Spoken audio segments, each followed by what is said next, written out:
ating pinaglutuan ngayon, guys. Diba?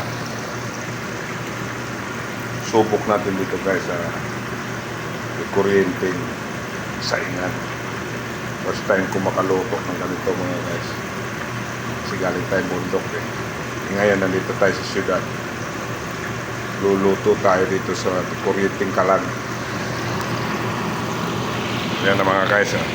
Kurito tayo ng bisugong isda. At saka nagpaksiw tayo ng tulingan isda. Diba? Yan yung ating kalan. Diba? Wow, high-tech, mga guys. May taga-sip-sip ng amoy dyan, guys. Sa ilalim o sa ibabaw. Ayan. Diba? Galing.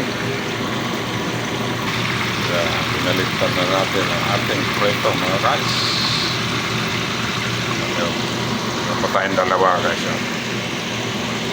Gawain natin yan. Ang ating paksiw, luto na, kaya pinatay ko na, mga guys. Sayang kuryente. Diba, guys? Magbabayad ng kuryente.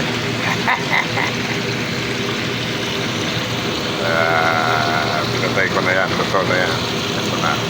Bye-bye.